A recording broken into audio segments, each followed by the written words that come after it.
ഇനിയും സുധാകരന്മാരുണ്ടാകും. അത് തടയണമെങ്കിൽ പാർട്ടി ആ വിഷയത്തിൽ നല്ല രീതിയിലുള്ള ഇടപെടൽ, അദ്ദേഹത്തെ വേണ്ട രീതിയിൽ ഒന്ന് തോളത്ത് തട്ടി നല്ല വാക്ക് പറഞ്ഞിരുന്നെങ്കിൽ അവസാനിക്കുമായിരുന്ന പ്രശ്നം അത് ഈ രീതിയിലാക്കിയെടുത്തു. ഇറച്ചിക്ക് കൊടുക്കാൻ ഉള്ള ഒരാളായി താൻ മാറിയോ എന്നൊരു സംശയം സ്വാഭാവികമായും സുധാകരൻ ഉണ്ടായി കാണണം. പാർട്ടി ഇനിയും പഠിക്കേണ്ട കാര്യമാണ്. ജി സുധാകരൻ മാത്രമല്ല, ആ വിഷമം തീർത്തു കൊടുക്കണമല്ലോ. അതൊക്കെ പാർട്ടിയുടെ ഉത്തരവാദിത്വം. പിണറായി വിജയന് മാത്രം ഒരു മാനദണ്ഡം ബാധകം, നേരെ മറിച്ച് ബാക്കി എല്ലാവർക്കും അത് ബാധകമാണ്. പോയ ആളുകൾക്ക് പകരം വയ്ക്കാൻ പറ്റിയ ആളുകളാണ് ഇവർ എന്ന് ചോദിച്ചാൽ വലിയ ബുദ്ധിമുട്ടാണ്. ഒരിക്കലും പരിചയസമ്പന്നരായ ആളുകളെ മുഴുവൻ വെട്ടി നിർത്തി പരിചയസമ്പത്ത് കുറഞ്ഞവരുമായ ആളുകളെ പൂർണ്ണമായിട്ട് കൊണ്ടുവരുന്ന ഒരു രീതി മുഖ്യമന്ത്രിയായി പിണറായി വിജയൻ തന്നെ വേണം എന്ന് പറഞ്ഞാൽ അത് കോൺഗ്രസിന് എങ്ങനെ അംഗീകരിക്കാൻ പറ്റും എന്നൊരു ചോദ്യം വേറെ. സതീശനും ചെന്നിത്തലേക്കും വേണുഗോപാലിനും എങ്ങനെ അംഗീകരിക്കാൻ പറ്റും? പിണറായി വിജയനെ ദൂഷിച്ചിട്ട് അദ്ദേഹം ഇതുവരെ ഒരു വാക്ക് സംസാരത്തിൽ പോലും പറഞ്ഞിട്ടില്ല. പാർട്ടി സഹായിച്ചില്ല. വീട്ടിലെ ആഞ്ഞലി, പറമ്പിലെ ആഞ്ഞലി അതൊക്കെ ഇപ്പോഴാണ് പറയുന്നത്. അത്തരം പരാതികളൊന്നും ജി സുധാകരനെ പോലെ ഒരാൾ പറയാൻ പാടില്ല. അതൊരാൾ മാറ്റി പരീക്ഷിച്ച അതിന്റെ അർത്ഥം ഒരു സുധാകരനെ വല്ലാതെ ഭയപ്പെടുന്നതാണ്. മാതൃഭൂമി.comന്റെ തെരഞ്ഞെടുപ്പ് വിശകലന പരിപാടിയിലേക്ക് സ്വാഗതം. ജി സുധാകരൻ്റെ രാജിയെ തുടർന്ന് CPM-ൽ സംഭവിക്കുന്ന പുതിയ രാഷ്ട്രീയ ചലനങ്ങളെക്കുറിച്ചാണ് നമ്മളിന്ന് ചർച്ച ചെയ്യുന്നത്. ഇന്ന് നമ്മളൊപ്പം അതിഥികളായിട്ടുള്ളത് ഇടതുപക്ഷത്തിൻ്റെ പ്രമുഖ MP-യും MLA-യുമായി ദീർഘകാലം പ്രവർത്തിക്കുകയും മാധ്യമപ്രവർത്തകനും നിരീക്ഷകനുമായ സെബാസ്റ്റ്യൻ പോളും, ഒപ്പം പ്രശസ്ത രാഷ്ട്രീയ നിരീക്ഷകൻ അഡ്വക്കേറ്റ് K ജയശങ്കറുമാണുള്ളത്. രണ്ടുപേരും സ്വാഗതം. നമ്മൾ MP രാഘവൻ്റെയും KR ഗൗരിയമ്മയുടെയും ആ സ്റ്റാച്ചറിൽ അവരുടെ പാർട്ടിയിൽ നിന്ന് പുറത്തു പോയതിന് ശേഷം ഇപ്പോൾ ഏറ്റവും ഒടുവിൽ ജി സുധാകരനെ പോലെ പാർട്ടിയുടെ ദീർഘകാലം സംസ്ഥാന കമ്മിറ്റി അംഗമായിരുന്ന, 2 തവണ മന്ത്രിയായിരുന്ന പ്രമുഖനായ ഒരു നേതാവ് പാർട്ടിയോട് പരിഭവിച്ച് പുറത്തേക്ക് പോകുന്നു. യഥാർത്ഥത്തിൽ ആത്യന്തികമായിട്ട് ആലപ്പുഴ രാഷ്ട്രീയത്തിലെ സംഭവവികാസങ്ങൾക്ക് പുറമെ ഈ ഒരു പരിധിവരെ CPM-ൻ്റെ ഇന്നത്തെ നേതൃനിര, സംസ്ഥാന സെക്രട്ടറി MP ഗോവിന്ദൻ അടക്കമുള്ളവരുടെ ഒരു പങ്ക് അവർ വേണ്ട രീതിയിൽ ട്രീറ്റ് ചെയ്തില്ല എന്നുള്ളൊരു പരിഭവം ജി സുധാകരൻ പലപ്പോഴും പ്രകടിപ്പിക്കുന്നു. യഥാർത്ഥത്തിൽ ജി സുധാകരനെ കൂടി ഉൾക്കൊണ്ട് പോകുന്നതിൽ ഇന്നത്തെ നേതൃനിരയ്ക്ക് ഒരു ചെറിയ പിഴവ് സംഭവിച്ചതായിട്ട് അങ്ങ് വിലയിരുത്തുന്നുണ്ടോ? ഇവിടെ പരാമർശിക്കപ്പെട്ട MP രാഘവൻ, KR ഗൗരിയമ്മ, പിന്നെയും പല പേരുകളും നമുക്ക് പറയാൻ കഴിയും. അവർക്കെല്ലാം പാർട്ടിയുമായുള്ള അവരുടെ ഇടർച്ചയ്ക്ക് ഒരു സൈദ്ധാന്തികമായ ചില കാരണങ്ങൾ പറയാൻ കഴിയുമായിരുന്നു. അത് ശരിയായാലും തെറ്റായാലും. പക്ഷേ ഇപ്പോൾ ഇവിടെ സംഭവിച്ചിരിക്കുന്നത് ജി സുധാകരൻ പാർട്ടിയിലെ ഏറ്റവും സമാരാധ്യനായ നേതാക്കളിൽ ഒരാളാണ്. പറഞ്ഞു കേട്ടതുപോലെ പാർട്ടിയുടെ ജനറൽ സെക്രട്ടറി MA ബേബി വരെ അദ്ദേഹത്തിൻ്റെ ജൂനിയറാണ്, ശിഷ്യനാണ് എന്നൊക്കെയാണ് കേട്ടത്. അങ്ങനെയുള്ള സുധാകരൻ അദ്ദേഹം മുന്നോട്ട് വച്ചിരിക്കുന്ന കാരണം, ഈ വഴിപിരിയുന്നതിനുള്ള കാരണം, അത് കേവലം ഒരു നിയമസഭാ സീറ്റ് ആയി ചുരുങ്ങി. അദ്ദേഹത്തിൻ്റെ സ്റ്റേച്ചറിന്, അതിൻ്റെ പ്രതിച്ഛായയ്ക്ക് ഒട്ടും ചേർന്ന ഒന്നായില്ല. പാർട്ടിയെ സംബന്ധിച്ച് ചില പ്രശ്നങ്ങളുണ്ട്. കാരണം മനുഷ്യനാണല്ലോ, ഒരു പ്രായമൊക്കെ ആകുമ്പോൾ അവർ ഉപേക്ഷിക്കപ്പെടുന്നു. വീടുകളിലുണ്ടല്ലോ പ്രശ്നം. അത് ജി സുധാകരൻ മാതൃഭൂമി.com എന്നൊരു ഇന്റർവ്യൂ പറഞ്ഞത്, ഒരു പ്രായം കഴിഞ്ഞ് കഴിഞ്ഞാൽ ഇറച്ചിക്ക് കൊടുക്കുന്ന പോലെ അല്ലല്ലോ എന്നൊരു പരാമർശം അദ്ദേഹം നടത്തുകയും ചെയ്തു. നമ്മുടെ നവവത്സരത്തിന് ഫോർട്ട് കൊച്ചിയിൽ ഈ പപ്പാഞ്ഞിയെ കത്തിച്ച് കളയാണല്ലോ. പിന്നെ പപ്പാഞ്ഞിയെ സൂക്ഷിക്കുന്ന. അപ്പം അങ്ങനെ കത്തിച്ച് കളയാൻ അല്ലെങ്കിൽ ഇറച്ചിക്ക് കൊടുക്കാൻ ഉള്ള ഒരാളായി താൻ മാറിയോ എന്നൊരു സംശയം സ്വാഭാവികമായും സുധാകരൻ ഉണ്ടായി കാണണം. അതെല്ലാവരും അനുഭവിക്കുന്ന ഒരു പ്രശ്നമാണ്. നമ്മൾ അവഗണിക്കപ്പെടുന്നു, നമ്മളെ കൊണ്ടൊരു പ്രയോജനം ആർക്കും ഇല്ല, പാർട്ടിക്കും ഇല്ല, പ്രസ്ഥാനത്തിനും ഇല്ല എന്നൊക്കെ വരുമ്പോൾ ഈ ഒരു ബുദ്ധിമുട്ടുണ്ടാവും. കുറേ കാലമായി സുധാകരൻ ഈ ബുദ്ധിമുട്ട് പ്രകടിപ്പിക്കുന്നുണ്ട് പലതരത്തിലും. അദ്ദേഹത്തിൻ്റെ കവിതയിലൂടെ തന്നെയാണ് ഇത് ആദ്യം ആവിഷ്കരിച്ചത്, ഈ ഡിസപ്പോയിൻമെൻറ്റ്. പാർട്ടി കവിത വായിക്കണമെന്നില്ല, പക്ഷെ ആ ബുദ്ധിമുട്ട് മനസ്സിലാക്കണമായിരുന്നു. ഇപ്പോൾ ഇത് പറയുമ്പോൾ ഞാൻ തന്നെ നമ്മൾ കുറേ കാലം, എനിക്ക് തോന്നുന്നത് ജി സുധാകരനും താങ്കൾ തമ്മിൽ വലിയ പ്രായ വ്യത്യാസം പോലും ഇല്ല. വലിയ വ്യത്യാസം 75 എന്ന് പറഞ്ഞൊരു ബാരിയർ വന്നതിൽ താങ്കളെയും ഈ പറഞ്ഞ പോലെ പരിഗണിക്കാതെ പുറത്തു പോകുന്ന കൂട്ടത്തിലാണ്. അതെ, നമ്മൾ ഇപ്പോഴാണല്ലോ പ്രായമായത്. ഇപ്പോൾ ഞാൻ 78 ആയി. ഇതിനു മുമ്പ് പല തെരഞ്ഞെടുപ്പും വന്നു പോയത്. അപ്പോൾ പാർട്ടിക്ക് പാർട്ടിയുടേതായ കാരണങ്ങളുണ്ടാവും. നമ്മൾ സ്ഥാനാർത്ഥിയാക്കുന്നില്ല. ചില സമയങ്ങളിലൊക്കെ നമുക്ക് നല്ല തിരക്കുണ്ടാവും. പാർട്ടിയുടെ പരിപാടികൾ, പൊതുയോഗങ്ങൾ, TV പരിപാടികൾ, ഇതൊന്നും പെട്ടെന്ന് ദിവസം ഇല്ലാത്തൊരവസ്ഥ വരുമ്പോൾ ഉണ്ടാകുന്നൊരു മാനസികമായ ബുദ്ധിമുട്ട് ഡിപ്രഷനിലേക്ക് വരെ നീങ്ങാവുന്ന ഒരു അവസ്ഥയാണ്. അപ്പോൾ പാർട്ടി അമ്മയാണ് എന്നൊക്കെയാണല്ലോ പറയുന്നത്. എല്ലാ കാര്യങ്ങളും അറിയുന്ന അമ്മയാണ് പാർട്ടി. അപ്പോൾ ഇത്തരം ആളുകൾക്കുണ്ടാകുന്ന ബുദ്ധിമുട്ടുകൾ അത് മനസ്സിലാക്കി എല്ലാവരെയും സ്ഥാനാർത്ഥിത്വം മാത്രമല്ലല്ലോ ഇത് പാർട്ടി പ്രവർത്തനം എന്ന് പറയുന്നത്. അവരെയൊക്കെ ഉൾക്കൊള്ളുക, അക്കോമഡേറ്റ് ചെയ്യുക. ഇപ്പോൾ ഞാൻ എൻ്റെ കാര്യം പറഞ്ഞെന്ന് പറയുമ്പോൾ ഞാൻ ഇരിക്കുന്നു, അപ്പോഴാണ് പുറത്തു നിന്ന് ഈ വന്നു കയറുന്ന ഒരാളുണ്ടല്ലോ, അതൊക്കെയാണ് ഭയങ്കരം. ഇപ്പോൾ കെ വി തോമസ്, പേര് തന്നെ പറയാമല്ലോ, അദ്ദേഹം ക്യാബിനറ്റ് റാങ്കാണ്. അപ്പോൾ ഇവിടെ നിൽക്കുന്നവർക്ക്, പാർട്ടിക്ക് വേണ്ടി പ്രവർത്തിക്കുന്നവർക്ക്, പാർട്ടിയോട് വിശ്വസ്തത കാണിക്കുന്നവർക്ക് ഒക്കെ ബുദ്ധിമുട്ടുകൾ തോന്നും. അതിപ്പോൾ അങ്ങ് പറഞ്ഞതിൽ ഉദാഹരണങ്ങൾ ഇപ്പം ഏറ്റവും ഒടുവിൽ പി.എസ്. പ്രശാന്ത് അല്ലെങ്കിൽ കോൺഗ്രസിൽ നിന്ന് വന്ന് എല്ലാവർക്കും ഓരോ ഘട്ടത്തിലും ഓരോ പദവി കൊടുക്കുന്നുണ്ട്. ഉണ്ട്. എന്നാൽ പാർട്ടിയിൽ വളരെ സീനിയർ ആയി പോയി ശോഭന ജോർജ് അത്രയും പേർക്ക് പദവി പേരുകൾ പറയാൻ തുടങ്ങിയാൽ തീരില്ല. ഈ ഏറ്റവും ഒടുവിൽ എ.വി. ഗോപിനാഥ് ഇടയുന്നു എന്ന് കണ്ടു കഴിഞ്ഞപ്പോൾ അദ്ദേഹത്തെ ദേവസ്വം ബോർഡ് പ്രസിഡന്റ് ആക്കി. പദവി അതിൽ ചെറിയ പദവിയല്ല, അല്ല, ഗുരുവായൂർ ദിവസം വലിയ. അതെ.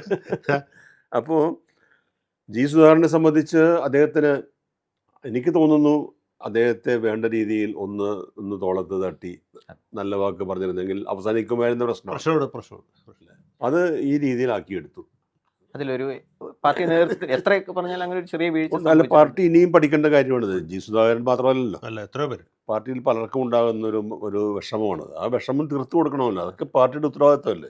എം വി രാഘവൻ, ഗൗരിയമ്മയൊക്കെ മാറ്റി നിർത്തിയിട്ട് ജി സുധാകരനിലേക്ക് നേരിട്ട് പോവുകയാണ്. മറ്റത് കുറച്ചുകൂടി താത്വികമായിട്ട് വേറെ രീതിയിൽ പോകേണ്ട പ്രശ്നമാണ്. എം വി രാഘവന്റെ കാര്യത്തിൽ പല പ്രശ്നങ്ങളും ഉണ്ടായിരുന്നു. അത് താത്വികവും സൈദ്ധാന്തികവും രാഷ്ട്രീയമായിട്ട് ഒരുപാട് കാര്യങ്ങളുണ്ടായിരുന്നു. മാത്രമല്ല അതിൽ രാഘവനായിരുന്നില്ല ശരിയായ ഉത്തരവാദി, വേറെ ആളുകളായിരുന്നു. രാഘവന്റെ പേരിൽ ഒരു ബദൽ രേഖ വന്നു എന്ന് മാത്രമേ. ഗൗരിയമ്മയുടെ കാര്യത്തിൽ ഗ്രൂപ്പിസത്തിൻ്റെ ഒരു ഘട്ടത്തിൽ വി.എസ്. അച്യുതാനന്ദനെ ബലിയാടാക്കാനാണ് അവർ ഉദ്ദേശിച്ചത്. അദ്ദേഹത്തെ തട്ടാൻ വേണ്ടിയിട്ട് വിരുദ്ധ ഗ്രൂപ്പുകാരുണ്ടാക്കിയ ഒരു ഗൂഢാലോചന. അതിൻ്റെ ഒരു ഇരയായിട്ട് ഗൗരിയമ്മ വന്നത്. ഗൗരിയമ്മയ്ക്ക് മുൻപിൻ നോക്കുന്ന സ്വഭാവം ഇല്ലാത്തതുകൊണ്ട് അവരതിൽ പ്രകോപിതയാക്കി. അവർ വികാരപരമായിട്ട് ഈ പ്രശ്നത്തെ സമീപിക്കുക, അവർ നിസ്സാരമായിട്ട് പാർട്ടിയിൽ നിന്ന് പുറത്താക്കാൻ സാധിക്കും. വി.എസിനെ അതിൽ പെടുത്താൻ പറ്റുന്നില്ല. വി.എസിന് കുറച്ചുകൂടി വിവേകമുള്ളതുകൊണ്ട് പുള്ളി ഗൗരിയമ്മയെ പരസ്യമായിട്ട് പിന്തുണച്ചില്ല. അതുകൊണ്ട് വി.എസ്. അച്ചടക്കടവിൽ നിന്ന് രക്ഷപ്പെടുകയും ഗൗരിയമ്മ പാർട്ടിയിൽ നിന്ന് പുറത്തു പോയി. പക്ഷേ ഇത് രണ്ടും നടക്കുമ്പോൾ EMS നമ്പൂരിപ്പാടുള്ളപ്പോൾ പിന്നെ എന്ത് ചെയ്യാം? ഇത് രണ്ടു മാത്രമല്ല, ചാത്തുണ്ണി മാസ്റ്റർ എന്ന് പറഞ്ഞാൽ എത്രയോ വലിയ നേതാവായിരുന്നു. ചാത്തുണ്ണി മാസ്റ്റർ നിസ്സാരമായിട്ട് മുത്തകപ്പുല്ല് പറിച്ചു കളയുന്ന പോലെ പറഞ്ഞു. അല്ലെങ്കിൽ നമ്മുടെ എറണാകുളം ജില്ലയിൽ തന്നെ പി. ഗംഗാധരൻ എത്ര വലിയ സംഘടന, തൃശ്ശൂർ A.V. ആര്യൻ, ഇവരൊക്കെ നിസ്സാരമായിട്ട് പാർട്ടി പുറത്താക്കി. പക്ഷെ അന്നൊക്കെ നമ്പൂരിപ്പാടുണ്ടായിരുന്നില്ല AKG അതുപോലെയുള്ള വലിയ നേതാക്കന്മാരുണ്ട്. ഇപ്പം അങ്ങനെയുള്ള ആളുകളില്ല. ഈ ക്രെഡിബിലിറ്റിയുടെ ഒരു പ്രശ്നമുണ്ട്. രണ്ടാമത് നമ്മൾ ജി സുധാകരനിലേക്ക് പോവുകയാണെങ്കിൽ സെബാസ്റ്റ്യൻ ചേട്ടൻ പറഞ്ഞതിനോട് വേറൊരു രീതിയിൽ ഞാൻ അതിൻ്റെ 101% യോജിക്കുന്നത്. ജി സുധാകരൻ്റെ ഒരു പ്രശ്നം, അദ്ദേഹം അടിസ്ഥാനപരമായിട്ടൊരു കവിയാണ്. രാഷ്ട്രീയ നേതാവ് എന്ന പോലെ രാഷ്ട്രീയ നേതാവിനേക്കാൾ കവിയാണ്. പുള്ളിയുടെ ഉള്ളിൽ ഒരു കവിയുണ്ട്. അപ്പോൾ വികാരപരമായിട്ടാണ് പുള്ളി എല്ലാ വിഷയങ്ങളെ സമീപിക്കുക. അപ്പോൾ പാർട്ടിക്കാരനേക്കാൾ ഉപരി കവിയാണ്, വികാരജീവിയാണ്. അപ്പോൾ അദ്ദേഹം പെട്ടെന്ന് മുറിപ്പെടും. രാഷ്ട്രീയക്കാർ സാധാരണയിൽ അങ്ങനെ മുറിപ്പെടുകയില്ല. കാരണം തൊലിക്ക് നല്ല കട്ടിയുള്ളത് കൊണ്ട് ഒരുമാതിരിപ്പെട്ട അപകടന അവഹേളനമൊക്കെ അവർ കടിച്ച് ചവച്ച് ഇന്നല്ലെങ്കിൽ നാളെ ശരിയാവും എന്ന പ്രതീക്ഷയിൽ മുന്നോട്ട് പോകും. ജി സുധാകരൻ അത് പറ്റിയില്ല. ഇത് ഒരു ഘടകം. രണ്ടാമത്തെ പ്രശ്നം എന്ന് വെച്ചാൽ ഇദ്ദേഹം ഇത്ര കൊല്ലം ലൈം ലൈറ്റ് നിൽക്കരുത്.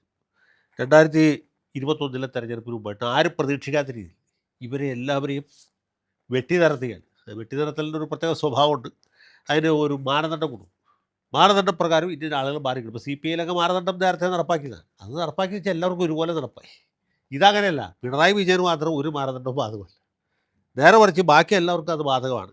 താൽക്കാലികമായിട്ട് Thomas Isaac, AK Balan, G Sudhakaran, EP Jayarajan, professor Raveendranath പാർട്ടിയുടെ ഒരു വലിയ ലീഡറൊന്നുമല്ല. പിന്നെ പുള്ളി ഒരു ആ വിഭാഗത്തിൽപ്പെട്ട ആളുമല്ല. പക്ഷേ ഇത് കൂടാതെ വേറൊരു വിഭാഗം ആളുകൾ കൂടി, ഇവർ മന്ത്രിമാരാണ്. മന്ത്രിമാരല്ലാത്ത ഉദാഹരണത്തിന് രാജു അബ്രഹാം, സുരേഷ് കുറുപ്പ്, എറണാകുളം ജില്ലയിലെ ശർമ്മ, തൃശ്ശൂരിലെ നമ്മുടെ ഗുരുവായൂർ MLA അബ്ദുൽ ഖാദർ, കോഴിക്കോട്ട് A. പ്രദീപ് കുമാർ, ഇത്ര പേരെ നിസ്സാരമായിട്ട് വെട്ടി.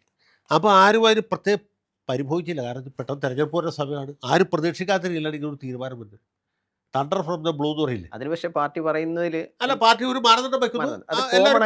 എല്ലാവർക്കും ബാധകമാക്കി. പക്ഷേ ഈ തവണ ഞാൻ പറയട്ടെ, എല്ലാവർക്കും ബാധകമാക്കി. അപ്പോൾ സുധാകരനാവട്ടെ, ഐസക്കിനാവട്ടെ, ബാലനാവട്ടെ, എല്ലാവർക്കും മനസ്സിന് വിഷമമുണ്ടായി കാണും. പക്ഷേ ആരും അത് പറഞ്ഞില്ല. കാരണം മാനദണ്ഡം പറ്റില്ല. പിണറായി വിജയൻ മാത്രമേ ആൾ കൊടുക്കുന്നു മനസ്സിൽ. തെരഞ്ഞെടുപ്പ് കഴിഞ്ഞപ്പോൾ ഇതിൻ്റെ രണ്ടാം ഭാഗം അരങ്ങേറുകയാണ്. ഈ വെട്ടിനിരത്തലിൻ്റെ രണ്ടാം ഘട്ടം എന്ന് പറയുന്നത് ജയിച്ച ആളുകളിൽ ഇതേ മാനദണ്ഡം അപ്ലൈ ചെയ്യണം. അപ്പോൾ എങ്ങനെ AC മൊയ്തീൻ, രാമകൃഷ്ണൻ, ബടിയാശാൻ, ശൈലജ ടീച്ചർ, കടകംപള്ളി സുരേന്ദ്രൻ, ഇത്രയും പേര് ഒറ്റയടിക്ക് വിട്ടിട്ടുണ്ട്. എന്നിട്ട് പുതിയൊരു സംഘം ആളുകളെ കൊണ്ടുവരികയാണ്. ഈ പോയ ആളുകൾക്ക് പകരം വയ്ക്കാൻ പറ്റിയ ആളുകളാണ് ഇവർ എന്ന് ചോദിച്ചാൽ വലിയ ബുദ്ധിമുട്ടാണ്. ഒരിക്കലും ഈ പരിചയസമ്പന്നരായ ആളുകളെ മുഴുവൻ വെട്ടി നിർത്തിയിട്ട് അപ്രാപ്തരും പരിചയസമ്പത്തും കുറഞ്ഞവരുമായ ആളുകളെ പൂർണ്ണമായിട്ട് കൊണ്ടുവരുന്ന ഒരു രീതി ഒരു സ്ഥലത്ത് പതിവില്ല. അങ്ങനെ ചെയ്യാൻ പാടില്ല. അത് മന്ത്രിസഭയുടെ പ്രവർത്തനത്തെ തന്നെ പ്രതികൂലമായിട്ട് ഇപ്പോൾ ബാധിക്കുകയും ചെയ്തു. അപ്പോൾ അതാണിപ്പോൾ നമ്മൾ കാണാൻ പോകുന്നത്. ഇപ്പോൾ അതല്ല വിഷയം. അത് കഴിഞ്ഞിട്ട് ഇതിൽ തന്നെ പലർക്കും പലതരത്തിലുള്ള ഇളവുകൾ കൊടുത്ത്, ഇപ്പോൾ അന്ന് അസംബ്ലിക്ക് മത്സരിക്കാതെ മാറ്റി നിർത്തിയ ഡോക്ടർ തോമസ് ഐസക്കിനെ പത്തനംതിട്ടയിൽ മത്സരിപ്പിക്കും. ഇപ്പം തന്നെ ഈ മൂന്ന് തവണയായി എന്ന് പറഞ്ഞ് മാറ്റി നിർത്തിയ ആരിഫിനെ പാർലമെന്റിലേക്ക് മത്സരിപ്പിക്കുന്നു. പിന്നെ ഇപ്പം നിയമസഭയിലേക്ക് മത്സരിക്കുന്നു. ആലുവയിൽ മത്സരിക്കും. ഇനി എ സി മൊയ്തീനെ മൂന്നാമതും മത്സരിപ്പിക്കും. രവീന്ദ്രനാഥിനെ വീണ്ടും കൂടെ പാർലമെന്റിലേക്ക് നിർത്തുന്നു, വീണ്ടും നിയമസഭയ്ക്ക് നിർത്തുന്നു. അപ്പം ഇതിൻ്റെയൊക്കെ പുറകിൽ നമ്മൾ ഈ വിചാരിക്കണമല്ലോ, വെറും ആദർശമല്ലല്ലോ, അതിൻ്റെയൊക്കെ പുറകിൽ വ്യക്തിപരവും മറ്റു തരത്തിലുള്ളതുമായ പല താല്പര്യങ്ങളും ഉണ്ട് എന്ന് മനസ്സിലാക്കുന്നു. പക്ഷേ അതുമല്ല പുള്ളിയുടെ പ്രശ്നം. നിരാശാബാധിതരായ പല ആളുകളായിട്ട് എനിക്ക് കമ്മ്യൂണിക്കേഷൻ, ഇവരെല്ലാവരും ഒരു ഘട്ടത്തിൽ വേറെ ഘട്ടത്തിൽ ഈ നിരാശയും ഞങ്ങളെ ഒഴിവാക്കി എന്നുള്ള പരിഭവവും പങ്കുവച്ചിട്ടുണ്ട്. ആ സമയത്ത് ഏറ്റവും കുറഞ്ഞ പരിഭവം പറഞ്ഞ ആളാണ് സുധാകരൻ. പുള്ളി പറഞ്ഞ് പാർട്ടിയുടെ മാനദണ്ഡം കൊടുക്കുകയാണ്, എല്ലാവർക്കും ബാധകമാണ്. അപ്പോൾ ഞാൻ അന്ന് തന്നെ അദ്ദേഹത്തോട് പറഞ്ഞു, ഇത് സഖാവ് വിചാരിക്കുന്ന പോലെ സിമ്പിളൊന്നും അല്ല. ഇതിൻ്റെ പുറകിലൊക്കെ വേറെ വലിയ അങ്ങനെ ഒന്നും ചെയ്യില്ല. എന്താ ഈ പറയുന്നത്? പിണറായി സഖാവ് ഒരിക്കലും അങ്ങനെ ചെയ്യില്ല, നിങ്ങൾക്കറിയില്ല എന്നൊക്കെ പുള്ളി എന്നെ ബോധവൽക്കരിക്കാൻ ശ്രമിച്ചാണ്. പക്ഷേ പുള്ളിക്ക് പ്രയാസമായത് ഈ തെരഞ്ഞെടുപ്പ് കഴിഞ്ഞു, അമ്പലപ്പുഴയിൽ സ്ഥാനാർത്ഥിയുടെ ജയിച്ച ആളുടെ ഭൂരിപക്ഷം കുറഞ്ഞു എന്ന കാരണം പറഞ്ഞ് അദ്ദേഹത്തിൻ്റെ നേരെ പ്രൊസീഡ് ചെയ്തു. അത് മാത്രമല്ല, ഇപ്പോഴത്തെ ഈ ജില്ലാ കമ്മിറ്റിയിലേക്ക് ഇരിക്കുന്ന ആളുകളെല്ലാവരും തന്നെ ഇദ്ദേഹത്തിൻ്റെ സിൽബത്തികൾ ശിഷ്യന്മാരും വളർത്തിയവരെല്ലാം എതിരായി പോകും. അവരെല്ലാവരും പുള്ളിക്ക് എതിരായത് മാത്രമല്ല, ഇവരെല്ലാം കൂടി അദ്ദേഹത്തെ ഒറ്റപ്പെടുത്തി. തെരഞ്ഞെടുപ്പ് കഴിഞ്ഞ മുമ്പ് തന്നെ, അപ്പോൾ ഈ അസംബ്ലി തെരഞ്ഞെടുപ്പിന് തൊട്ട് മുമ്പ് സുധാകരൻ്റെയും സലാമിൻ്റെയും കൂടി പടം വെച്ച പോസ്റ്റർ ഒട്ടിച്ചു, പഴയ സ്ഥാനാർത്ഥി പുതിയ സ്ഥാനാർത്ഥി. അത് ഈ ആരിഫിൻ്റെ നേതൃത്വത്തിൽ CPM-കാർ കീറിക്കളഞ്ഞു തെരഞ്ഞെടുപ്പിന് മുമ്പ്. തെരഞ്ഞെടുപ്പ് കഴിഞ്ഞ ഉടനെ സലാം പരാതി കൊടുക്കുന്നു. അപ്പോൾ ഇത് വേറെ തമാശയുണ്ട്. ആലപ്പുഴ ജില്ലയിലെ എല്ലാ മണ്ഡലങ്ങളിലും ഭൂരിപക്ഷം കുറച്ചിട്ടുണ്ട്. ചേർത്തലയിൽ തിലോത്തമന് കിട്ടിയ ഭൂരിപക്ഷം പ്രസാദിന് കിട്ടിയിട്ടില്ല. ഏറ്റവും കുറഞ്ഞ ആലപ്പുഴ മണ്ഡലത്തിൽ, ആലപ്പുഴയിൽ ഐസക്കിന് കിട്ടിയേക്കാളും വളരെ കുറഞ്ഞ ഭൂരിപക്ഷമാണ് ചിത്തരഞ്ജന് കിട്ടിയിട്ടുള്ളത്. കായംകുളത്ത് ഭൂരിപക്ഷം കുറഞ്ഞു, എല്ലായിടത്തും കുറഞ്ഞു. അമ്പലപ്പുഴയിൽ മാത്രം പരാതി കൊടുക്കുന്ന നേരം കുഴപ്പമില്ല. അത് പാർട്ടി സംസ്ഥാന കമ്മിറ്റി സീരിയസ് ആയിട്ട് എടുത്തു. ഇപ്പോൾ കുണ്ടറ മണ്ഡലത്തിൽ 2016 ജയിച്ച മേഴ്സിക്കുട്ടിയമ്മ 30,000 വോട്ടിനാണ് ജയിച്ചത്. ആ മേഴ്സിക്കുട്ടിയമ്മ തോറ്റുപോയി. അതിനെക്കുറിച്ച് അന്വേഷണം നടത്താൻ പറ്റുമോ? അതൊക്കെ ആളുകൾ വോട്ടീസിൽ പ്രതിയാൻ പറ്റുമല്ലേ? കുറച്ചുകൂടി നല്ല സ്ഥാനാർത്ഥി എതിര് വന്നു, അങ്ങനെയൊക്കെ സംഭവിക്കും. സ്ഥാനാർത്ഥി മാറുമ്പോൾ ഒരാൾക്ക് കഴിഞ്ഞോടെ കിട്ടിയാൾക്ക് ഇത്തവണ അത്ര ഭൂരിപക്ഷം കിട്ടിക്കൊള്ളുന്നില്ല, ചിലപ്പോൾ തോറ്റുപോകാനും സാധ്യതയുണ്ട്. അത് മനസ്സിലാക്കണ്ടേ? അതിന് ഒരു അന്വേഷണത്തിന് ഉത്തരവിട്ടു. ഇളവരം കാര്യം വന്ന് ഗംഭീരമായ അന്വേഷണം നടത്തി. അന്വേഷണത്തിൽ ഇദ്ദേഹം കുറ്റക്കാരനെന്ന് റിപ്പോർട്ട് കൊടുത്തു, പുള്ളിയെ ശാസിച്ചു. അപ്പോൾ അദ്ദേഹം മുറി. അത് കഴിഞ്ഞ് ആലപ്പുഴയിൽ നടക്കുന്ന ഒരു പരിപാടിക്കും അദ്ദേഹത്തെ ക്ഷണിക്കാതെ. സെബാസ്റ്റ്യൻ ചേട്ടൻ പറഞ്ഞ പോലെയല്ല, അതിനേക്കാളൊക്കെ സീരിയസ് ആണ്. പുന്നപ്പുറ വയലാർ രക്തസാക്ഷി സമ്മേളനത്തിൽ എല്ലാ കൊല്ലവും പതാക ഉയർത്തിയിരുന്നത് ഇദ്ദേഹമാണ്, ചന്ദ്രാനന്ദം ഭരിച്ചതിന് ശേഷം. അപ്പോൾ എൻ്റെ ഏറ്റവും സീനിയർ ആയിട്ടുള്ള ആൾ അദ്ദേഹമാണ്. അപ്പോൾ ചന്ദ്രാനന്ദന് ശേഷം അതുവരെ പതാക ഉയർത്തിയിരുന്ന പുള്ളിയെ പിന്നെ വിളിക്കാതെ. അത് കഴിഞ്ഞ് അടിയന്തരാവസ്ഥക്കാലത്ത് മർദ്ദനമേറ്റ ആളുകളുടെ എല്ലാ അടിയന്തരാവസ്ഥയുടെ ഓർമ്മ പുതുക്കുന്ന സമ്മേളനം 50-ാം വാർഷികം പ്രവർത്തിച്ചു. അതിന് ഇദ്ദേഹത്തെ വിളിച്ചില്ല. പുള്ളി സെക്രട്ടേറിയറ്റിനെ പറ്റിക്ക് സമരം ചെയ്ത് ഇടികൊണ്ട ആളാണ്, ജയിലിൽ പോയ ആളാണ്. അപ്പോൾ ഇങ്ങനെയൊക്കെ വരുമ്പോൾ സ്വാഭാവികമായിട്ടും അതാണ് അതിൻ്റെ പ്രശ്നം. അല്ലാണ്ട് കേവലം ഒരു നിയമസഭാ സീറ്റിൻ്റെ പ്രശ്നമല്ല. അതിനേക്കാൾ ഒരു മനുഷ്യൻ എന്ന രീതിയിൽ അദ്ദേഹത്തിൻ്റെ ആത്മാഭിമാനത്തെ മുറിപ്പെടുത്തുന്ന രീതിയിലുള്ള പ്രവൃത്തികൾ ചെയ്യും. അതാണ് പ്രശ്നം. അതുകൊണ്ടാണ് പാർട്ടി മെമ്പർഷിപ്പ് പുതുക്കാൻ. സത്യത്തിൽ തെരഞ്ഞെടുപ്പിൽ മത്സരിക്കുന്ന അല്ല ആ റിവോൾട്ട് മെമ്പർഷിപ്പ് പുതുക്കാത്തത്. അതായത് ഫസ്റ്റ് പടിയായിട്ട് എടുത്ത ഏറ്റവും അത് ഞെട്ടിക്കുന്ന ഒരു തീരുമാനമായിരുന്നു. അത് സെബാസ്റ്റ്യൻ പോളിനോട് പ്രത്യേകം ചോദിക്കാനുള്ളൊരു കാര്യം, ഇതിലെന്താന്ന് പറഞ്ഞാലും ഒരു UDF-ൻ്റെ ഒരു ബ്രെയിൻ ഇതിന് വർക്ക് ചെയ്തിട്ടുണ്ടാവും. കാരണം എന്ന് വെച്ചാൽ സുധാകരൻ പറയുന്നുണ്ട്, ഞാൻ ആരുമായിട്ട് ചർച്ച നടത്തിയിട്ടില്ല, ആരാ പിന്തുണയ്ക്കും നോക്കിയിട്ട് അത് അന്നേരം ഞാൻ തീരുമാനം എടുക്കും, ഞാൻ ചുവരെഴുതില്ല, ഇങ്ങനെയൊക്കെ പറയുന്നു. എന്നാൽ പോലും പൊതുവേ പറഞ്ഞു കേൾക്കുന്ന വിവരമെന്ന് പറഞ്ഞാൽ KC വേണുഗോപാൽ അടക്കമുള്ള UDF-ൻ്റെ പ്രമുഖ നേതാക്കൾ പലരും സുധാകരനുമായി സംസാരിക്കുകയും UDF-ൻ്റെ പിന്തുണ വാഗ്ദാനം ചെയ്തേക്കാം എന്ന രീതിയിലാണ് കാര്യങ്ങൾ പോകുന്നത്. അപ്പം ഞാൻ ചോദിക്കുന്ന, ഇപ്പോൾ H. സലാമാണ് ആത്യന്തികമായിട്ട് നമുക്കറിയാം G. സുധാകരൻ്റെ ഒരു നമ്പർ 1 ശത്രു. അവിടെ വിമതനായിട്ട് സുധാകരൻ മത്സരിക്കുന്നു, സലാം CPM-ൻ്റെ കാൻഡിഡേറ്റ് ആയിട്ട് മത്സരിക്കുന്നു. അവിടെ പ്രശ്നം തീരുന്നില്ല. ഈ അമ്പലപ്പുഴയുടെ ഒരു രാഷ്ട്രീയം വെച്ച് നോക്കി കഴിഞ്ഞാൽ കോൺഗ്രസിൽ ഇനി അതുണ്ടാക്കാവുന്ന ചലനം ചെറുതല്ല. കാരണം അമ്പലപ്പുഴ സീറ്റിന് വേണ്ടി അവിടെ ആൾക്കാർ ക്യൂ നിൽക്കുന്ന സമയത്ത് അത് ഇനി കോൺഗ്രസിൽ പൊട്ടിത്തെറിയുണ്ട്. അതിലേക്ക് ഞാൻ ചോദിക്കുന്നത്, അപ്പൊ ഈ പുള്ളിക്ക് വേറെ പ്രശ്നം ഉണ്ടായിരുന്നു. അമ്പലപ്പുഴ സീറ്റ് ഇദ്ദേഹത്തിന് കൊടുക്കാതെ ഷാരിമോൾ ഉസ്മാന് കൊടുക്കുമെന്നുള്ള വിഷയത്തിലാണ് പുള്ളി ഇതുവരെ തല പോയിച്ചിരുന്നത്. അപ്പോഴാണ് ഇടിവിട്ട് പോലെ ആ സീറ്റ് പോവുകയും ചെയ്തു, ഇത് കിട്ടിയതുമില്ല. ഷാരിമോൾ അരൂര് സ്ഥാനാർത്ഥിയായിട്ട് വരികയും ചെയ്തു. മനസ്സിലായില്ലേ? പുള്ളിക്ക് ഒന്നുമില്ലാത്ത അവസ്ഥയായി. ആലപ്പുഴ ജില്ലയിൽ കോൺഗ്രസിൽ നിന്നാണെങ്കിലും CPM നിന്നാണെങ്കിലും മുസ്ലിം സമുദായത്തിൽപ്പെട്ട ഒരാൾക്കേ സീറ്റ് ഉള്ളൂ. സീറ്റ് ഉണ്ടാവും. ആ സീറ്റ് ഷാനിമോൾക്ക് കിട്ടാതിരിക്കാൻ വേണ്ടിയിട്ടാണ് ഈ ഷുക്കൂർ ഇത്ര നാൾ ബുദ്ധിമുട്ടിയത്. അതെ. അപ്പോൾ ഷാനിമോൾക്ക് അരൂര് കിട്ടുകയും ചെയ്തു, അമ്പലപ്പുഴ സുധാകരൻ കൊണ്ടുപോവുകയും ചെയ്തു. ഒന്ന് ആലോചിച്ച് നോക്കി അദ്ദേഹത്തിൻ്റെ അവസ്ഥ. അല്ല, രണ്ട് കാര്യങ്ങൾ പാർട്ടിയെ സംബന്ധിച്ച് നോക്കുമ്പോൾ, ഒന്ന് സുധാകരൻ എത്രയൊക്കെ നമ്മൾ അദ്ദേഹത്തിൻ്റെ വിമർശിക്കുന്ന, ഇപ്പോൾ പാർട്ടി സൈബർ സഖാക്കളായിക്കോട്ടെ ആരായാലും ക്ലീൻ പ്രതിച്ഛായുള്ള പാർട്ടിയിലെ നേതാക്കളിൽ ഒരാളാണ്. അതിൽ ഒരു തർക്കമില്ല. സുധാകരൻ അഴിമതി കാണിച്ചു എന്നൊരു ആക്ഷേപം ആർക്കും പറയാൻ പറ്റില്ല. അതേപോലെ തന്നെ അങ്ങ് പറഞ്ഞ പോലെ ഈ പ്രായത്തിൽ, അതായത് 7 തവണ മത്സരിച്ചു, 4 തവണ ജയിച്ച്, 2 തവണ മന്ത്രിയാക്കിയിട്ട് ഈ പ്രായത്തിൽ വീണ്ടും മത്സരിക്കാൻ ഇറങ്ങുമ്പോൾ അതൊരു പാർലമെൻ്ററി വ്യാമോഹം എന്നൊരു വിമർശനം അദ്ദേഹം നേരിടേണ്ടി വരും. അത് CPM ഉന്നയിക്കുന്നതിൽ കഴമ്പുണ്ട്. കാരണം അത്രയും മത്സരിക്കുക, ഇത്ര അവസരം കിട്ടിയ ആളുകളാണ്. നേരത്തെ നമ്മൾ ചർച്ച ചെയ്ത പോലെ ഇപ്പം രാജീവ് അബ്രഹാമിനെ പോലെയോ സുരേഷ് കുറുപ്പിനെ പോലെയോ, രാജീവ് അബ്രഹാമൊക്കെ 4 തവണ തുടർച്ചയായിട്ട് ജയിച്ചിട്ട് മന്ത്രിസ്ഥാനത്തേക്ക് പോലും പരിഗണിച്ചില്ല. ഇത്ര അവസരം കിട്ടിയ ഒരാളിങ്ങനെ മത്സരിക്കാൻ പോകുമ്പോൾ സ്വാഭാവികമായിട്ട് CPM ഏറ്റവും മുന്നോട്ട് വെക്കാവുന്ന ഒരു കാര്യം എന്ന് പറയുന്നത് പാർലമെൻ്ററി വ്യാമോഹം. രണ്ടാമത്, മുൻപ് ഈ G. സുധാകരൻ്റെ സഹോദരനെ KSUക്കാരടങ്ങുന്ന സംഘം അടിച്ചു കൊല്ലുന്ന ഒരു സാഹചര്യം, എന്ന് പറഞ്ഞ രക്തസാക്ഷി കുടുംബത്തിൻ്റെ പാർട്ടായിരുന്നു. അപ്പോൾ അങ്ങനത്തെ ഒരു സിറ്റുവേഷൻ ഉള്ളിൽ പേറുന്ന ഒരാൾ ആ കുറ്റം ചെയ്തവരെ അല്ലെ അവരുടെ പിന്തുണ വാങ്ങി ഒരു ഇലക്ഷനെ നേരിടുക എന്ന് പറയുന്നത് G. സുധാകരനെ പോലെ ഒരാൾ ചെയ്യാൻ പാടുണ്ടോ എന്നുള്ള ചോദ്യത്തിനപ്പുറം ആ ഒരു വിമർശനത്തിന് മറുപടി പറയാൻ അദ്ദേഹം വളരെ ബുദ്ധിമുട്ടില്ലേ? അല്ല, G. സുധാകരനുമായി ബന്ധപ്പെട്ട് കേൾക്കാൻ പാടില്ലാത്ത പല കാര്യങ്ങളും നമ്മൾ കേട്ടു. ഇവിടെ കോൺഗ്രസുമായി, പ്രത്യേകിച്ച് ആലപ്പുഴയിലുള്ള KC വേണുഗോപാൽ, അല്ലെങ്കിൽ അപ്പുറത്ത് രമേശ് ചെന്നിത്തല, സതീശൻ ഉൾപ്പെടെ ഇവരൊക്കെയായി ഒരു ബന്ധപ്പെടലും അതിൻ്റെ അടിസ്ഥാനത്തിലൊരു ധാരണയും ഇല്ലാതെ സുധാകരൻ അങ്ങനെ ഇറങ്ങിപ്പുറപ്പെടും എന്ന് ഞാൻ കരുതുന്നില്ല. ഇനി സുധാകരൻ്റെ സ്വഭാവം വെച്ച് നോക്കിയാൽ സാഹസികനാകാൻ തീരുമാനിച്ച ചിലപ്പോൾ അത് ചെയ്തൊന്നുമിരിക്കാം. പക്ഷെ ഞാൻ അറിയുന്ന സുധാകരൻ, ഞങ്ങൾ ഒരുമിച്ച് നിയമസഭയിലുണ്ടായിരുന്നതാണ്. വളരെ ഗൗരവത്തോടെ, ചിരിക്കാൻ പോലും മടിക്കുന്ന പ്രത്യയശാസ്ത്രത്തിൽ. അല്ല, എന്ന് മാത്രമല്ല അദ്ദേഹം തന്നെ പറഞ്ഞിട്ട് കേരള നിയമസഭയിൽ ആദ്യമായിട്ട് ഷേക്സ്പിയറെ കോട്ട് ചെയ്ത പുള്ളിയാണ്. അതെ അതെ, അങ്ങനെയുണ്ട്. അതുകൊണ്ട് പ്രൊഫസർ മീനാക്ഷി തമ്പാൻ അദ്ദേഹത്തെ അഭിനന്ദിച്ചു എന്ന് പറഞ്ഞിട്ട്. മീനാക്ഷി തമ്പാൻ ഇംഗ്ലീഷ് പ്രൊഫസറാണ്, അതുകൊണ്ടാണ് ഞാനത് പ്രത്യേകം പറഞ്ഞത്. അപ്പോൾ അങ്ങനെയുള്ള സുധാകരൻ, ഞാൻ എപ്പോഴും പലയിടത്തും പറഞ്ഞിട്ടുണ്ട്, ഞാൻ പറഞ്ഞതിനനുസരിച്ച് തോമസ് ജേക്കബ് അദ്ദേഹത്തിൻ്റെ ഒരു പുസ്തകത്തിൽ എഴുതിയിട്ടുമുണ്ട്. ഞങ്ങളൊരിക്കലും ഡൽഹിയിൽ നിന്ന് കേരളത്തിലേക്ക് രാജധാനിയിൽ വരുമ്പോൾ രാജധാനിയിൽ നിന്ന് ഭക്ഷണം കിട്ടും, പാക്കറ്റാണല്ലോ, എല്ലാവരും എല്ലാം ഒന്നും കഴിക്കില്ല. ഞങ്ങൾ MLA-മാരുടെ ഗ്രൂപ്പാണ്, അവർ 10-12 പേരുണ്ട്. അപ്പോൾ ഇവരുടെ എല്ലാം കയ്യിൽ നിന്ന് അവർ ഉപയോഗിക്കാത്ത ഭക്ഷണപ്പൊതികൾ സുധാകരൻ നടന്ന് ശേഖരിക്കാൻ. ആരും അത് ശ്രദ്ധിക്കുന്നില്ല. പക്ഷേ ഇത് എന്തിനാണ് ഇയാളത് ശേഖരിക്കുന്നത്, വീട്ടിൽ കൊണ്ടുപോകാനാണോ എന്നുള്ള കൗതുകത്തോടെ ഞാനിങ്ങനെ നോക്കുന്നുണ്ടായിരുന്നു. ട്രെയിൻ രാത്രി ഒരു 11 ആയപ്പോൾ ബറോഡയിൽ ഇറങ്ങി വന്നപ്പോൾ അദ്ദേഹം വാതൊക്കെ പോയി ഒക്കെ നോക്കി. ഒരു പ്രായമായ വൃദ്ധയായ ഒരു സ്ത്രീ, യാചകവൃത്തിയിൽ ഏർപ്പെട്ട സ്ത്രീ ഇരിക്കുന്നു. അദ്ദേഹം ഈ പൊതി വിതരണം ചെയ്യാം, അവിടെ കൊണ്ടുചെന്ന് അവർക്ക് കൊടുത്തിട്ട് തിരിച്ചു വണ്ടി കയറി. ആരും അത് ശ്രദ്ധിച്ചതുമില്ല, ആരും കാണിച്ചതുമില്ല. അപ്പോൾ ഇവിടെ ഒരു നല്ല മനുഷ്യൻ്റെ ലക്ഷണങ്ങൾ നല്ല മനുഷ്യൻ തന്നെയാണ്, മനുഷ്യത്വമുള്ള ഒരു നല്ല മനുഷ്യൻ തന്നെയാണ്, അല്ലെങ്കിൽ മനുഷ്യത്വമുള്ള ഒരു നല്ല കമ്മ്യൂണിസ്റ്റാണ്. അപ്പോഴാണ് ഇത്തരം ചിന്തകളൊക്കെ വരുന്നത്. പക്ഷെ ഇവിടെ നമ്മൾ പറഞ്ഞതുപോലെ ഒരു പ്രായത്തിൻ്റെ പ്രശ്നം, റിട്ടയർമെൻറ്റിലേക്കും വിസ്മൃതിയിലേക്കും, അവഗണന മാത്രമല്ല വിസ്മൃതിയിലേക്ക് അങ്ങനെ ഒരാൾ തള്ളിവിടപ്പെടുക എന്ന് പറയുമ്പോൾ റിവോൾട്ട് ചെയ്യാതിരിക്കാൻ കഴിയില്ല. അങ്ങനെ ഒരു റിവോൾട്ട് അവിടെ വന്നിരിക്കുകയാണ്.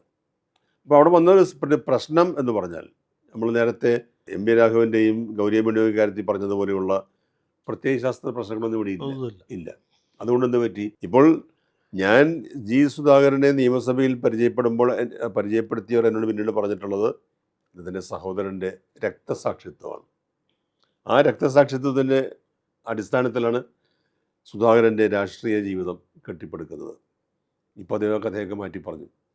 അന്ന് KSUക്കാരായിരുന്നില്ല, NDP-യുടെ പ്രമാണികളുടെ മക്കളായിരുന്നു. വേറെ ആളെ പ്രതികളെ കണ്ടുപിടിച്ചു. അല്ല, അതിൽ ഒരു വർഷം മുമ്പിട്ട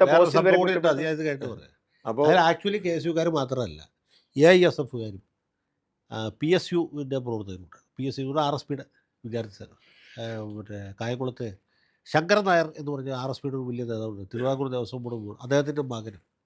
അതുപോലെ CPI വിട്ട് പിന്നീട് AICP-യിലേക്ക് പോയ ഇറവങ്കര ഗോപാലക്കുറുപ്പുണ്ട്, ഗോപാലക്കുറുപ്പിൻ്റെ മകനുമൊക്കെ പ്രതികളാണ്. അല്ല, അന്ന് പാർട്ടി സഹായിച്ചില്ല, വീട്ടിലെ ആഞ്ഞലി, പറമ്പിലെ ആഞ്ഞലി കേസ് നടത്തിയ അതൊക്കെ ഇപ്പോഴാണ് പറയുന്നത്. ഇതുവരെ അത്തരം പരാതികളൊന്നും ജി സുധാകരനെ പോലെ ഒരാൾ പറയാൻ പാടില്ല. പാർട്ടി ആദ്യം തന്നെ അവഗണിച്ചതല്ലോ, പാർട്ടിയിലൂടെയല്ലേ ജി സുധാകരനെ നമ്മൾ അറിയുന്നത്, അത്രയും വളർത്തിയെടുത്തത്. പാർട്ടി തന്നെ കൊടുത്ത് 2000 രൂപ കൊടുത്ത് കല്യാണത്തിന്റെ ചെലവുകൾ നടത്തുകയും ഈ അന്നത്തെ കാലത്ത് ഞാൻ വായിച്ചിട്ടുള്ളതൊക്കെയാണ് ഗൗരിയമ്മയും VS കൂടെ ചേർന്ന്. അപ്പോൾ അത് നമ്മൾ പൊതുവെ പറയുന്നത് പോലെ ഒന്നുകൂടി മത്സരിക്കണം എന്ന വ്യഗ്രതയിൽ നിന്ന് അല്ലെങ്കിൽ ഒരു അമിത മോഹത്തിൽ നിന്ന്, നമ്മൾ ഈ പാർലമെന്ററി വ്യാമോഹം എന്ന വാക്ക് ഞാൻ ഉപയോഗിക്കാറില്ല, ആർക്കും മോഹിക്കാവുന്ന ഒന്നല്ല. വ്യാമോഹം എന്ന് പറഞ്ഞ ആവശ്യമില്ല, പാർലമെന്ററി മോഹം എന്ന് പറഞ്ഞോ. അതിനൊന്നൊക്കെ അടിമപ്പെട്ട് ഇത്തരത്തിൽ റിയാക്ട് ചെയ്ത് പ്രതികരിച്ച ആളായി സുധാകരനെ ഞാൻ കാണുന്നില്ല. അതിനപ്പുറം ചില പ്രശ്നങ്ങളുണ്ട്. ചിലപ്പോൾ ഈ പറഞ്ഞ പോലെ ആലപ്പുഴയിലെ ജില്ലയിലെ പാർട്ടി നേതൃത്വത്തോടുള്ള ഒരു പ്രതിഷേധം അതാണ് അല്ല അദ്ദേഹത്തിന് സംഭവിച്ച ഏറ്റവും വലിയ ഒരു കോൺട്രാഡിക്ഷൻ, വൈരുദ്ധ്യം എന്ന് പറയുന്നത് പറഞ്ഞ കാര്യങ്ങളിൽ അദ്ദേഹം UDF പോകുന്നവരുടെ പിന്തുണ കിട്ടിയാൽ സ്വീകരിക്കും, മത്സരിക്കുമെന്ന് പറഞ്ഞാൽ പിന്നെ UDFന്റെ കൂടി പിന്തുണ വേണമല്ലോ. അത് കിട്ടുന്നതിന് അദ്ദേഹം തന്നെയാണ് ഒരു പാര വെച്ചിരിക്കുന്നത്. പിണറായി വിജയൻ മുഖ്യമന്ത്രിയായി പിണറായി വിജയൻ തന്നെ വേണം എന്ന് പറഞ്ഞാൽ അത് കോൺഗ്രസിന് എങ്ങനെ അംഗീകരിക്കാൻ പറ്റും എന്നൊരു ചോദ്യം വേറെ. സതീശനും ചെന്നിത്തലയ്ക്കും വേണുഗോപാലിനൊക്കെ എങ്ങനെ അംഗീകരിക്കാൻ പറ്റും? അപ്പോൾ അവിടെയൊക്കെ ചില പ്രശ്നങ്ങളുണ്ട്. അപ്പോൾ ആലപ്പുഴ ജില്ലയിലാണ് അദ്ദേഹത്തിന്റെ എതിർപ്പ് പരിമിതപ്പെട്ടിരിക്കുന്നത്. അല്ല, അദ്ദേഹത്തിന് പിണറായി വിജയനോട് ഇപ്പോഴും വലിയ ബഹുമാനവും സ്നേഹവുമാണ്. മാത്രമല്ല, പിണറായി വിജയനെ ദൂഷിച്ചിട്ട് അദ്ദേഹം ഇതുവരെ ഒരു വാക്ക് സംസാരത്തിൽ പോലും പറഞ്ഞിട്ടില്ല. അപ്പോൾ അത് മനസ്സിലാക്കി ഞാൻ പറഞ്ഞ പാർട്ടി ചില ഇടപെടലുകൾ വ്യക്തികളുടെ കാര്യത്തിൽ നടത്തേണ്ടതായിരുന്നു. ശരിക്കും അവസാനം 2 പ്രയോഗങ്ങൾ വാർത്താ സമ്മേളനത്തിൽ എടുത്തു പറയുകയും ചെയ്തു. പന്തളത്തൊരു നായ ചത്തു കഴിഞ്ഞാൽ അത് രക്തസാക്ഷിയാക്കണോ എന്ന് യുവ നേതാക്കൾ പാടി നടന്നു എന്നൊരു പരാമർശം. അതുപോലെ സുധാകുരൻ വരെ വിളിച്ചാക്ഷേപിച്ചു. ഇത്രയും വലിയൊരു പരിഹാസം ഇത്രയും സീനിയറായ ഒരു നേതാവ് കേൾക്കുന്നുണ്ടോ അത് തടയേണ്ട ഘട്ടത്തിൽ ജില്ലയിലെ നേതാക്കളുടെ ഭാഗത്തു നിന്ന് അതിനെ ബ്ലോക്ക് ചെയ്യാനോ തടയാനുള്ള ശ്രമം ഉണ്ടായില്ല എന്നുള്ളത് വളരെ വലിയൊരു വിമർശനമായിട്ട് അദ്ദേഹം. അതിലൊരു പരിധി വരെ നമുക്ക് കഴമ്പ് കാണാതിരിക്കാൻ പറ്റും. പക്ഷേ ഏറ്റവും ഒടുവിൽ നോക്കിയോ ഈ വിഷയം സുധാകരന് മത്സരിക്കാൻ സീറ്റുണ്ടോ എന്നുള്ള ചോദ്യം സംസ്ഥാന സെക്രട്ടറിയോട് ചോദിക്കുമ്പോൾ അങ്ങനെ ഒരു പരിഗണനയൊന്നും ഇല്ല എന്നൊരു ചിരി, അതാണ് തീരുമാനത്തിലേക്ക് അവസാനത്തെ കച്ചി തുരുമ്പാതായിരുന്നു. ചിരികൾക്ക് പല അർത്ഥമുണ്ട്. പണ്ട് VS ഒരു ചിരി തെരഞ്ഞെടുപ്പിന്റെ റിസൾട്ട് വന്നപ്പോൾ ചിരിച്ച ചിരി. അതെ, ഒരു ചിരി. ചിരിയല്ലോ. അങ്ങ് മത്സരിക്കുന്ന സമയത്ത് കരുണാകരൻ പണ്ട് ടെലിവിഷനെ കുറിച്ചൊരു പരാമർശം നടത്തിയതും അത് പറഞ്ഞ് കരുണാകരനെ ഒന്ന് ചിരിച്ചു. ചിരികൾക്ക് പല അർത്ഥമുണ്ട്. പാർട്ടി ഇന്ദിരാജിയാണ് ടെലിവിഷൻ കൊടുത്തത് എന്ന് പറഞ്ഞു.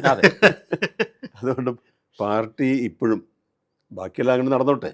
ഇപ്പോഴും ഇനി ഒരു അല്ല, സുധാകരൻ തിരിച്ചു വരുമെന്ന് ഞാൻ വിചാരിക്കുന്നില്ല. ഡാമേജ് കൺട്രോൾ എന്ത് കൺട്രോൾ ചെയ്യാനാണ് ഒന്നും ചെയ്യാൻ പറ്റും. അതില് മുമ്പ് ഇപ്പം വിരാവിന്റെ കാര്യത്തിലായാലും ഗൗരിമയുടെ കാര്യത്തിൽ പോലെ ഇത് സുധാകരൻ ഈ ഘട്ടം വരെ അദ്ദേഹം പറയുന്നത് ഞാൻ മരണം വരെയും ഒരു കമ്മ്യൂണിസ്റ്റുകാരനായി ജീവിക്കും എന്നാണ്. CPM-നെ തള്ളിപ്പറഞ്ഞു, ഈ നിമിഷം വരെ തള്ളിപ്പറഞ്ഞു. പാർട്ടിക്ക് ആകെ ചെയ്യാവുന്നത് സുധാകരൻ സ്ഥാനാർത്ഥിയാണെങ്കിൽ തോൽപ്പിക്കുക. അതിലേക്ക് ഞാൻ വരുന്നു.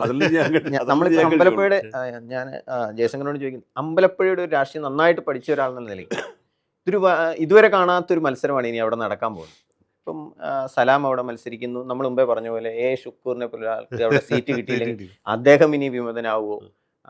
സുധാകരനെ പിന്തുണയ്ക്കാൻ കോൺഗ്രസ് ഇപ്പോഴത്തെ ഒരു സാഹചര്യത്തിൽ ഈ പിണറായി വിജയനെ അദ്ദേഹം ഇപ്പോഴും പുകഴ്ത്തുന്ന ഒരു സാഹചര്യത്തിൽ ജി സുധാകരനെ പിന്തുണയ്ക്കാൻ കോൺഗ്രസിന് എങ്ങനെ കഴിയുമെന്നുള്ള ചോദ്യം. ഇനി അത് അങ്ങനെ ചെയ്ത് ഈ അമ്പലപ്പുഴയുടെ റിസൾട്ടിൽ ഇതെങ്ങനെ വർക്ക് ചെയ്യുന്ന? അല്ല, അമ്പലപ്പുഴയുടെ റിസൾട്ടിന് ഉപരിയായിട്ട് വേറെ ചില പ്രശ്നങ്ങൾ ഇതിനകത്തുണ്ട്. ഒരു ലാർജർ ക്വസ്റ്റ്യൻ ഇതിനകത്തുണ്ട്. നമ്മൾ അമ്പലപ്പുഴയിലേക്ക് കൺഫേം ചെയ്യണം. അമ്പലപ്പുഴയെ സംബന്ധിച്ചിടത്തോളം പറഞ്ഞാൽ അമ്പലപ്പുഴ പണ്ട് മുതലേ ഒരു UDF അനുകൂല മണ്ഡലം. പിന്നെ കമ്മ്യൂണിസ്റ്റ് സ്ഥാനാർത്ഥികൾ അവിടെ നിന്ന് ജയിച്ചിട്ടുണ്ട്. 77 മുതൽക്ക് ഇങ്ങോട്ട് നോക്കിയാൽ അമ്പലപ്പുഴയ്ക്ക് ഒരു കോൺഗ്രസ് സ്വഭാവമാണ് ഉള്ളത്. അത് പുനർനിർണയത്തിന് മുമ്പാണ്. ഇടയ്ക്ക് സുശീല ഗോപാലൻ ജയിച്ചിട്ടുണ്ട്. ഒരു തവണ VS അച്യുതാനന്ദൻ ത്രികോണ മത്സരത്തിലേക്കാണ്. പക്ഷേ സുശീല ഗോപാലൻ ജയിക്കുന്നത് 96 ജയിക്കുന്ന സമയത്ത് ധീവരസഭയുടെ പിന്തുണ അവർക്കുണ്ട്. ധീവര സമുദായക്കാർ ധാരാളമുള്ള സ്ഥലമാണ്, കോസ്റ്റൽ ഏരിയ. അപ്പോൾ ദിനകരൻ അന്ന് കോൺഗ്രസുമായിട്ട് തെറ്റി മറുഭാഗത്തേക്ക് വന്നു. അതിന് മുമ്പ് സുധാകരൻ തന്നെ അമ്പലപ്പുഴ മത്സരിച്ച് തോറ്റിട്ടുണ്ട്. അപ്പോൾ ഈ മണ്ഡലത്തിൽ കോൺഗ്രസ് സ്വഭാവമുള്ള മണ്ഡലം മാത്രമല്ല, ഈ പുനർനിർണയത്തിന് ശേഷം എന്ന് ചോദിച്ചാൽ ഇതിൻ്റെ കോൺഗ്രസ് സ്വഭാവം വർദ്ധിച്ചു. കാരണം പഴയ അമ്പലപ്പുഴയല്ല, പഴയ ആലപ്പുഴ മണ്ഡലത്തെ രണ്ടായിട്ട് വിഭജിച്ചു. അതിൻ്റെ CPM-കാർ കൂടുതലുള്ള ഭാഗത്തെ മാരാരിക്കുളത്തോട് ലയിപ്പിച്ചു. അതാണ് ഐസക്കിൻ്റെ മണ്ഡലം ആലപ്പുഴ. അത് ഭയങ്കര CPM മണ്ഡലമാണ്. മറിച്ച് മറ്റതിൻ്റെ കോൺഗ്രസ് സ്വഭാവം പറഞ്ഞപ്പോഴത്തേക്ക് മുസ്ലിം വോട്ടർമാർ കൂടുതലുള്ള ആലപ്പുഴ റെയിൽവേ സ്റ്റേഷൻ്റെ ഭാഗമൊക്കെ ഉണ്ട്, മെഡിക്കൽ കോളേജിൻ്റെ ഭാഗമൊക്കെ വന്നപ്പോൾ ഇത് ഭയങ്കര വണ്ടാരം, നീർക്കുന്നം എല്ലാം ബന്ധിച്ച് വളഞ്ഞ വഴി എല്ലാം കൂടി വന്നപ്പോൾ ഭയങ്കരമായ ഒരു കോൺഗ്രസ് മണ്ഡലമായിട്ട് മാറി. അവിടെയാണ് സുധാകരൻ വീണ്ടും വീണ്ടും ജയിച്ച അദ്ദേഹത്തിൻ്റെ വ്യക്തിപരമായ സ്വാധീനം കൊണ്ടാണ് എല്ലാ ആളുകളായിട്ടും പുള്ളിക്ക് ഭയങ്കര ബന്ധമുണ്ട്. അതുകൊണ്ട് ജാതി മത പാർട്ടി ഭേദമന്യ ആളുകൾ ഇദ്ദേഹത്തിന് വോട്ട് ചെയ്താണ് പുള്ളി വീണ്ടും വീണ്ടും ജയിച്ചത്.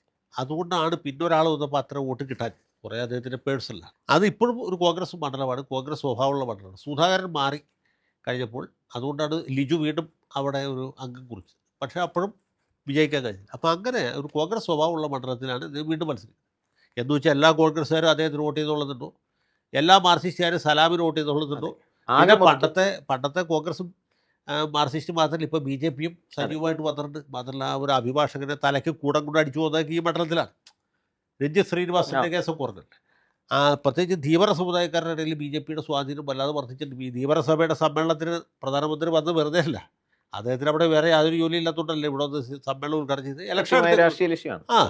അല്ല, നമ്മുടെ KS രാധാകൃഷ്ണൻ മത്സരിച്ചപ്പോഴും ഡോക്ടർ KS രാധാകൃഷ്ണൻ മത്സരിച്ചപ്പോൾ എത്ര വോട്ട് അദ്ദേഹത്തിന് തീവ്ര വോട്ട് നന്നായിട്ട് കിട്ടി. ധീവര സമുദായക്കാരുടെ വോട്ട് ഭയങ്കരമായിട്ട് കിട്ടി. അപ്പോൾ ആ സമുദായത്തിൻ്റെ ഇടയിൽ ഇവരുടെ സ്വാധീനം വർദ്ധിച്ചിട്ടുണ്ട്. അപ്പോൾ ഇങ്ങനെ ഒരുപാട് ഘടകങ്ങൾ അവിടെയുണ്ട്. ഇപ്പോൾ ആര് ജയിക്കും ആര് നോക്കുന്നുള്ളതല്ല, ഞാൻ പറയുന്നത് ലാർജർ ഇഷ്യൂ ആണ് ഇതിൽ പ്രധാനം. ഇതിൽ പ്രശ്നം എന്താ, G. സുധാകരനെ പോലെ ഇത്രയും ത്യാഗനിർഭരമായ ജീവിതം നയിച്ച ഒരാൾ, മാത്രമല്ല വളരെ സെബാസ്റ്റ്യൻ ചേട്ടൻ പറഞ്ഞ പോലെയല്ല, ഈ VS മന്ത്രിസഭയുടെ കാലത്ത് മന്ത്രിമാരുടെ ഔദ്യോഗിക വസതികൾ ബോഡി പിടിപ്പിച്ച നമുക്കറിയാം. അന്ന് കോടിയേരി ബാലകൃഷ്ണൻ 11 ലക്ഷം രൂപ ചെലവഴിച്ചാണ്, ഇന്നത്തെ ലക്ഷമല്ല, 2006 ലക്ഷം ചെലവഴിച്ചു. നമ്മുടെ C. ദിവാരനും അതുപോലെ പട്ടിക്കൂട് പണിയാനൊക്കെ പൈസ. മൻമോഹൻ ബംഗ്ലാവിൻ്റെ ഗേറ്റ് 2 പ്രാവശ്യം മാറ്റി വെച്ചു വാസ്തു അനുസരിച്ച്. ഇങ്ങനെയൊക്കെയുള്ള പല അതിക്രമങ്ങളും നടന്നപ്പോൾ ഏറ്റവും കുറച്ച് പൈസ 25,000 രൂപ ചിലവാക്കിയത് സുധാകരൻ. അതേന്ന് വെച്ചാൽ ഇത് മാത്രം മാറ്റി, കർട്ടൻ, അത്ര. അപ്പോൾ അതാണ് പുള്ളിയുടെ രീതി. അപ്പോൾ അങ്ങനെ ഒരു വലിയ ഇമേജ് പുള്ളിക്കുണ്ട്. അപ്പോൾ അങ്ങനെ ഒരാളെ CPM യാതൊരു പരിഗണന കൊടുക്കാതെ പരിഹസിച്ച് അവഹേളിച്ച് പുറത്താക്കുന്നു എന്നുള്ളതാണ് അതിൻ്റെ. ജനങ്ങൾക്ക് പുറമേക്ക് അമ്പലപ്പുഴയ്ക്ക് പുറത്ത് 139 മണ്ഡലങ്ങൾ വേറെ ഉണ്ടല്ലോ, അവിടെയുള്ള ആളുകൾ മാത്രമല്ല ഇതേ വികാരം പങ്കുവയ്ക്കുന്ന ഒരുപാട് നേതാക്കന്മാർ പാർട്ടിയിലുണ്ട്. ഒരുപാട് ആളുകളെ വെട്ടിനിർത്തും. PK ബാലൻ ഇതേ വേദന അനുഭവിക്കുന്ന ആളാണ്. പക്ഷേ ബാലൻ ആ രീതിയിൽ ആർട്ടിക്കുലേറ്റ് ചെയ്യാൻ പറ്റാത്തതുകൊണ്ടും പാർട്ടിയെ ധിക്കരിച്ച് പുറത്തു വരാൻ ധൈര്യമില്ലാത്തതുകൊണ്ടുമാണ്. അതുപോലെ സുരേഷ് കുറുപ്പ് രാഷ്ട്രീയം കംപ്ലീറ്റായിട്ട് ഒഴിച്ച് പോയില്ലേ. ജില്ലാ കമ്മിറ്റിയിൽ മാത്രമായി, ജില്ലാ കമ്മിറ്റിയിൽ നിന്ന് പോയി, പുള്ളി വേണ്ട പാർട്ടി മെമ്പർഷിപ്പ് മാത്രം നിലനിർത്തിപ്പോയി. അപ്പോൾ ഇതൊക്കെ എല്ലാം കൂടി കൊടുക്കുന്ന ഒരു സന്ദേശം എന്താണ്, ഈ പാർട്ടിയിൽ ഈ ഇങ്ങനെ നിസ്വാർത്ഥമായി നിൽക്കുന്നവർ അല്ലെങ്കിൽ പ്രതിച്ഛായ ഉള്ളവർ അവർക്ക് ഇനി യാതൊരു നിലനിൽപ്പില്ല.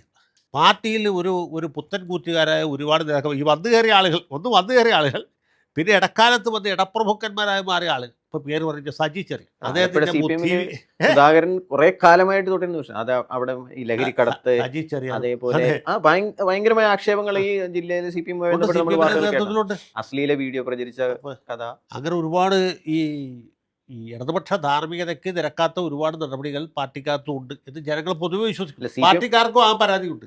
അപ്പോഴാണ് ഇതുപോലൊരാൾ പോകുന്നു എന്ന് പറയുമ്പോൾ അത് കൊടുക്കുന്ന ഒരു ചിത്രം വേറെയാണ്. CPM-നെ സംബന്ധിച്ച് ഇതൊരു അഭിമാന പ്രശ്നമാണ്. കാരണം പാർട്ടിയിൽ നിന്ന് വിട്ടുപോയി പാർട്ടിയെ വെല്ലുവിളിച്ച ഒരാൾ മത്സരിക്കുന്നു സാഹചര്യത്തിൽ ഏത് വിധേനയും G. സുധാകരനെ പോലെ ഒരാളുടെ തോൽവി ഉറപ്പാക്കേണ്ടത് CPM-ന്റെ ഒരു അഭിമാന പ്രശ്നമായിട്ട് അവർ ഏറ്റെടുക്കും. അല്ല, അങ്ങനെ ഒരാൾ മാറ്റി പരീക്ഷിച്ച അതിൻ്റെ അർത്ഥം ഒരു സുധാകരനെ വല്ലാതെ ഭയപ്പെടുന്നു എന്നുള്ളതാണ്. അങ്ങനെ ഒരിക്കലും ചെയ്യില്ല. സുധാകരനെ പ്രസ്താവന പോലും അങ്ങനെയാണ്, ആ രീതിയിലാണ്. ഇപ്പോൾ കാണുന്ന ട്രെൻഡ് CPM-ൽ നിന്ന് BJP-യിലേക്ക് പോകുക, കോൺഗ്രസിലേക്ക് പോകാഞ്ഞത്. എന്തെങ്കിലും പ്രശ്നം ഉണ്ടായാൽ കോൺഗ്രസ്സുകാർ പ്രൊട്ടക്ട് ചെയ്യില്ല, BJP-ക്കാരാണെങ്കിൽ ശാരീരികമായിട്ട് ആ ഒരു സപ്പോർട്ട് കൊടുക്കുമെന്ന് തോന്നിയതുകൊണ്ടായിരിക്കും. ചിഹ്നം കണ്ടാലെങ്കിലും സഖാക്കൾ പാർട്ടി വോട്ടുകൾക്ക് ചെയ്യില്ലല്ലോ എന്നുള്ളതായിരുന്നു. കോൺഗ്രസിന് ജയിപ്പിക്കേണ്ട ഉത്തരവാദിത്തം ഇടതുപക്ഷക്കാർ ഏറ്റെടുത്തിരിക്കുകയാണ്. കോൺഗ്രസ് പാർട്ടിയിൽ ഇതൊക്കെ ഇല്ലെങ്കിൽ കോൺഗ്രസ് അല്ലാണ്ടാവൂലേ. ഇതൊക്കെ ഉണ്ടെങ്കിലാണ് കോൺഗ്രസ് ആവും. പാർലമെന്ററി രാഷ്ട്രീയത്തിലൊരു റിട്ടയർമെന്റ് ഏജ് വേണം എന്നൊരു അഭിപ്രായം. പുള്ളി എതിർക്കുക എന്ന് പറയുന്നത് വലിയ റിസ്ക്കാണ്, അമ്പലപ്പുഴയിൽ പ്രത്യേകിച്ച്. അതാണ് ഒരു ബുദ്ധിമുട്ട്. ചില ആൾക്കാരെ എതിർക്കാൻ പറ്റില്ല. PR എന്ന് പറഞ്ഞാൽ അങ്ങനെയാണല്ലോ, കുറെ പണം ഇറങ്ങുന്നു, അത് കുറെ പേർക്ക് ബോർഡ് എഴുതുന്നവർക്കും ചുവടെഴുതുന്നവർക്കും ഒക്കെ കിട്ടുന്നു. എന്ന് പറയുന്നത് പോലെ ഒരു ആളാണ് പാർട്ടി സെക്രട്ടറി ആകേണ്ടതെങ്കിൽ ഒരു പേര് പറയാമോ? ചിരിക്കുന്ന സെക്രട്ടറി വേണമെന്ന് ഞാൻ പറഞ്ഞു. കോടിയേരി.